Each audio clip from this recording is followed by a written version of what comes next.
வந்தாச்சு the Chennai silks mega combo sale summer chill out sale.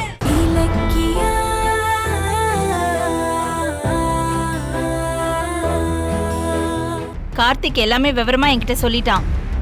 அஞ்சலிய வில்லியாவே பார்த்து பார்த்து அவ எது செஞ்சாலும் உனக்கு குத்தமாவே தோணுது.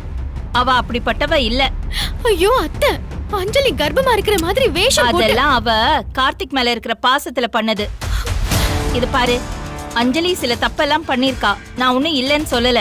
இருந்தாலும் ஒரேடியா அவளை அப்படியே ஒதுக்கிட முடியுமா? கார்த்திக்கோட வாழ்க்கை என்ன ஆகுறது? அவங்க 2 பேரும் சேர்ந்து வாழ வேண்டாமா? கார்த்திக் மேல அவ்வளவு பாசம் இருக்கிறதுனால தானே அவ உயிரை கொடுத்து கார்த்திக்கோட வாழ்க்கையை காப்பாத்திருக்கா. டைவர்ஸ் பேப்பர்ல சைன் பண்ணிட்டு இவ்ளோ பெரிய தியாகத்தை பண்றதுக்கு அவளுக்கு என்ன தலை எழுத்தா? ஐயோ அத்தை, நீங்க எல்லாத்தையுமே தப்பா தான் புரிஞ்சு வச்சிருக்கீங்க. கார்த்திக் ஆபீஸ்ல பிரச்சனை பண்ணது, வீட்ல சண்டை போட்டது, அவனை யாரோ கடத்தினது, அவனை மீட்டது, இது எல்லாமே அஞ்சலியோட டிராமான்னு சொல்றியா? ஏன் இலக்கியா இப்படி ஆயிட்ட? யாராவது புருஷனை கடத்துவாங்களா சொல்லு? இத பாரு, உனக்கு அஞ்சலியை பிடிக்காம இருக்கலாம், அதுக்காக அவ நின்னா உட்கார்ந்தா மூச்சு வாங்கினா குத்தோன்னு சொல்ல முடியுமா என்ன? அத்தை, இனிமே அவங்களோட வாழ்க்கையில நாம தலையிட வேண்டாம். அவங்க எப்படி வாழணும்னு நினைக்கிறாங்களோ அவங்க வாழட்டும். இன்னைக்கு அவங்க சண்டை போட்டுக்குவாங்க, அப்புறம் அவங்களே அதை தீர்த்துக்குவாங்க. நாம அதுல எல்லாம் தலையிட வேண்டாம். புரியுதா உனக்கு? செடியும் பூவும் ஒரே நிறமா இருக்குமா? இல்ல இல்ல, ஒவ்வொரு செடியும் ஒரு மாதிரி இருக்கும். அதுல பூக்குற பூவும் வேற வேற விதமா இருக்கும். அவங்க அவங்க குணத்தோட அவங்கள வாழ விடணும். நாம அதுல எல்லாம் தலையிட வேண்டாம். நல்ல வேளை அஞ்சலி போனதுனாலதான் அவனை திரும்பவும் வீட்டுக்கு கூட்டிட்டு வர முடிஞ்சது.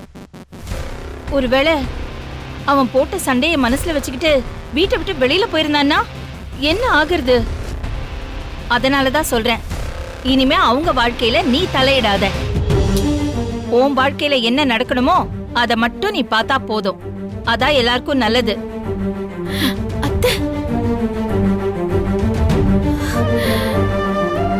இந்த 6 மாசத்துக்குள்ள கார்த்திக் என்ன பொண்டாட்டியா ஏத்துக்கிற மாதிரி நான் செஞ்சு ஒன்னு கௌதம் கிட்ட இருந்து பிரிச்சு சீக்கிரமாவே வெளியே அனுப்புறேன்.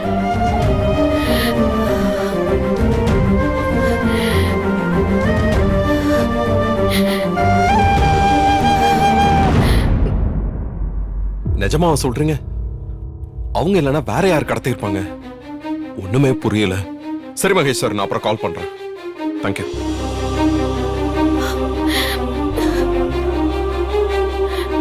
கௌதம், உங்ககிட்ட ஒரு முக்கியமான விஷயம் சொல்லணும்.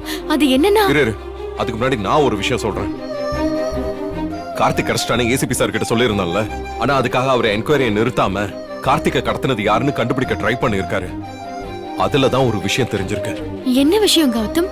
போலீஸ் சிட்டில இருக்கிற மொத்த ரவுடிகளையும் பிடிச்சு கார்த்திக் கடத்தல் பத்தி விசாரிச்சிருக்காங்க. ஆனா அவங்க எல்லாருமே அதை உறுதியா மறுத்திருக்காங்க. அப்படி ஒண்ணு நடந்திருந்தா எங்களுக்கு தெரியாம நடந்திருக்காதுன்னு சொல்லிட்டாங்களா? அப்ப கார்த்திகை கடத்தினது யாரா இருக்கும்னு எனக்கு கிட்டத்தட்ட தெரிஞ்சு போச்சு. ஏற்கனவே நாம சந்தேகப்பட்ட மாதிரி அஞ்சலி தான் இதுக்கெல்லாம் காரணம். அவதான் பிளான் பண்ணி போலீஸுக்கு சந்தேகம் வரக்கூடாதுன்னு புது ரவுடிகளை வச்சு கார்த்திகை கடத்தி இருக்கான்னு நினைக்கிறேன். நினைக்கலாம் வேண்டாம் கௌதம், உண்மையாவே அந்த அஞ்சலி தான் குற்றவாளின்னு உறுதியாச்சுன்னா அந்த நிமிஷமே அவளை கொன்னுருவேன். அவ்வளவு பெரிய தப்பு பண்ணிட்டு அவெல்லாம் உயிரோடையே இருக்க கூடாது. ஐயோ, கௌதம் என்ன இவ்வளவு கோவமா இருக்காரு?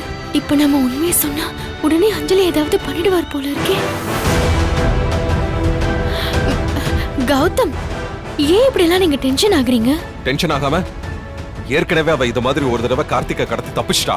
மறுபடியும் அதே வேலையை பண்றானா அவளை விட்டு வைக்கலாமா? நான் உறுதியா சொல்றேன், கார்த்திகை கிட்னாப் பண்ணது அஞ்சலி தான் கன்ஃபார்ம் ஆச்சு.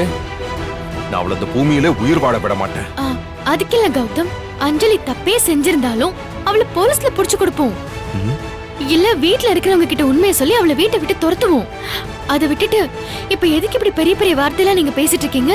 நீ சொல்றதை செஞ்சாலும் அவ திருந்த மாட்டா. மறுபடியும் ஏதாவது பிளான் பண்ணுவா. பாவம், என் தம்பி ஒரு அப்பாவி.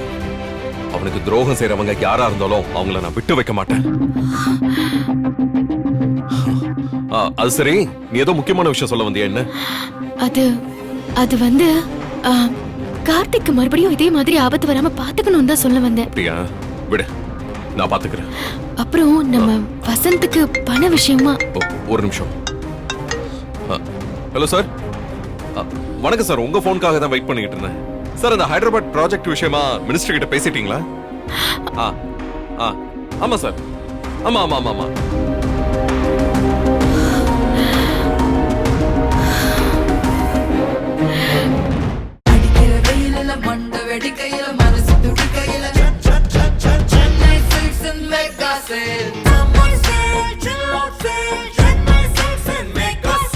வந்தாச்சு தி சென்னை சில்க்ஸின் mega combo sale summer chill out sale.